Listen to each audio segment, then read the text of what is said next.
हमारे channel news आई 7 live में आपका स्वागत है।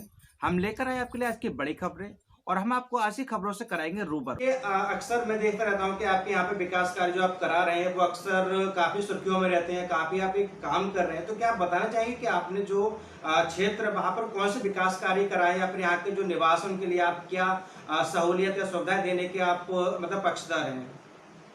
वर्तमान समय में मेरे जिला पंचायत वार्ड में करीब 26 ग्राम पंचायत और उनके मजरे हैं जी। उन 26 ग्राम पंचायतों में से लगभग 23 ग्राम पंचायत और मजरों में मैं काम करा चुका हूँ। वर्तमान समय में करीब 6 या 7 विकास कार्य अलग अलग ग्राम पंचायतों में हो रहे हैं।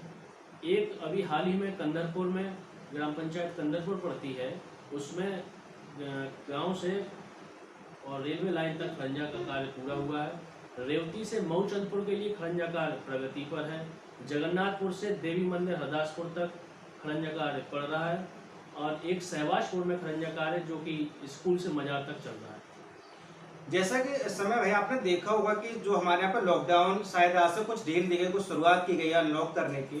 तो क्या आपको लगता है कि जो हमारी सरकार है, केंद्र सरकार, जो उन्होंने जो एक लॉकडाउन लागू किया था, क्या उसका जो परिणाम निकला है वो सकारात्मक, उसका कितने मतलब सकारात्मक उसका परिणाम निकला है? लॉकडाउन से सकारात्मक परिणाम तो निकले हैं, लेकिन जिस तरह से इस समय लॉकडाउन में ढील है, हो सकता है कि फ्यूचर में समस्याएं बढ़ सकती हैं। मैंने भी व्यक्तिगत तौर पे अपनी तरफ से बहुत सी व्यवस्थाएं करने का प्रयत्न किया है जिससे कि आम जनमानस को समस्या ना हो सके। मैंने राशन वितरण कराया है, मैंने राशन किट वितरण कराई है, अलग अलग जाके ग्रामों में मास्क बांटने का प्रयत्न किया है जिससे लोगों को समस्याएं कम से कम उठानी पड़े। जैसे कि इस समय हम लोग को देखने को मिल रहा है कि कुछ जगह पर काफी लोग परेशान है, जिसमें कि सभी मुझे लगता है कि लोगों ने एक मतलब अपना सहयोग दिया है। तो जो आप समाजवादी पार्टी से हैं, तो जो आपकी समाजवादी पार्टी के सुप्रीमो अखिलेश यादव जी हैं, उन्होंने आप लोगों को क्या निर्देश दिए हैं कि लॉकडाउन में आप किस तरीके से लोगों को सहयोग कर रहे हैं?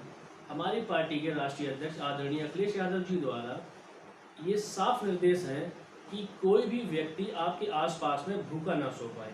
उन्होंने कल ही एक इंटरव्यू में, हाल ही के एक इंटरव्यू में कहा है कि हर व्यक्ति जो लाल टोपी लगाए हुए है लोगों को राशन वितरण करा रहा है, उनको सुविधाएं मुहैया करा रहा है, लोग जो प्रवासी मजदूर दूर दूर से आ रहे हैं उनको खाने की व्यवस्था कर रहा है, वह अखिलेश यादव है।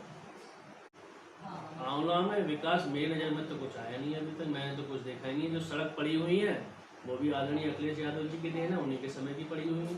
चाहे आप भमोरा से ये आंवला, ये रामनगर होते हुए शाहबाद ले लीजिए, चाहे वो अलीगंज वाली ले लीजिए, वो भी आदरणीय अखिलेश यादव जी की देन है। मेरी समझ से तो कोई विकास कार्य हुआ नहीं है। उन्होंने 20 लाख करोड़ रुपए का देशवासियों के लिए एक पैकेज तैयार किया है, तो आपको क्या लगता है, आपके नजरिए में वो पैकेज किस रूप में, आप उसको किस रूप में देखते हैं? पहले तो मैं कहना चाहता हूँ 20 लाख करोड़ में जीरो कितने आते हैं मुझे तो पता नहीं। दूसरी चीज़ ये कि वो 20 लाख करोड़ का मुझे नहीं लगता कि इस गरीब जनता तक कुछ अंश पहुँच पाए। हाल ही में इधर कोरोना जैसी इस महामारी से हमारा हिंदुस्तान, पूरा विश्व लड़ रहा था। इसी बीच में आदरणीय मोदी जी ने अपने दोस्तों का 68,000 करोड़ रुपए लगभग 50 उद्योगपतियों का माफ़ कर दिया। ये कहाँ का न्याय है भाई? हमें ये बताएं कि उस आम जनता पर जिसका आप खून चूस रहे हैं टैक्स के माध्यम से, उस तक क्या पहुंचा, ये मैं पूछना चाहता हूँ। जैसा कि अभी आपने कहा था कि मोदी जी ने जो मतलब लोगों का जो कर्जा माफ किया है, तो जैसा कि मोदी जी का कहना है वो कर्जा माफ नहीं किया, उन्होंने उस पैसे को बट्टे में डाल रखा है। तो आप कैसे कह सकते हो कि उन्होंने कर्जा माफ कर दिया? बट्टा और कर्जा माफ करना दोनों अलग अलग चीजें हैं। मैं तो न्यूज़पेपर के माध्यम से पढ़ा था, उसी में लिखा हुआ था कि भाई कर्जा माफ कर दिया, अब बट्टे में डाल दिया। क्यों डाल दिया बट्टे में? आप इस गरीब जनता की तरफ देखो, उनको क्यों देख रहे हो भाई? उनके पास क्या कमी है? यहाँ आदमी एक एक रोटी के लिए तड़प रहा है, वहाँ बुंदेलखंड में एक बच्चा भात भात कहते कहते मर जाता है। वहाँ तक सोचो भाई। हिंदुस्तान ये गरीब जनता से चलेगा, इस किसान से चलेगा जो कि फांसी का फंदा लटक के अपनी आत्महत्या कर रहा है, वहां से चलेगा, ना कि उन उद्योगपतियों से चलेगा। उनके पास क्या कमी है? दूसरी चीज ये आती है कि जैसे जो मतलब प्रधानमंत्री जी हैं वो गरीबों के लिए राशन की उन्होंने व्यवस्था कर रखी है कि महीने में वो 2 बार राशन बांट रहे हैं। लेकिन अगर राशन गरीबों तक नहीं पहुंच रहा है तो उसमें किसकी कमी हो सकती है? आपको क्या लगता है कि कोटेदार की, या फिर किसके इसमें कमी मानी जाए? इसमें तो साफ शासन की कमी है, साफ साफ शासन की कहीं ना कहीं ढील है। पूरा सिस्टम है वो तो नीचे से ऊपर तक जो इसमें लिप्त है। गुटेदारी अकेला बेचारा थोड़ा इसमें लिप्त है, सभी लिप्त हैं इसमें। तो कुछ ना कुछ अंश इस चीज़ का, कुछ ना कुछ अंश किसी न किसी के पास तो पहुंच ही रहा हो। अच्छा, गरीब किसान के लिए आप क्या उम्मीद करते हैं कि सरकार किस तरीके से उनको सुविधा दे? गरीब किसान के बारे में आप क्या लगता है कि सरकार से क्या उम्मीद करते हैं जिससे गरीब किसान का फायदा हो?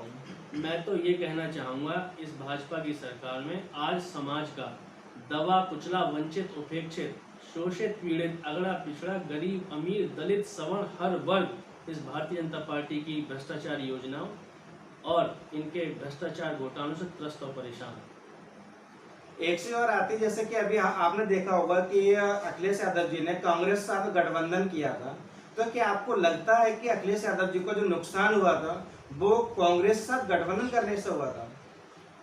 भाई, चुनाव लड़ना था विकास पर, लेकिन आप उठा के देख लीजिए, पिछली जो भी वीडियोस हों, जो भी इंटरव्यूज़ हों, जो भी भाषण हों भारतीय जनता पार्टी के नेताओं के, उन्होंने विकास का मुद्दा हटाकर पब्लिक को दूसरे मुद्दे पर ले जाकर रोक दिया, जो कि मुझे बताना इस समय ठीक नहीं लग रहा।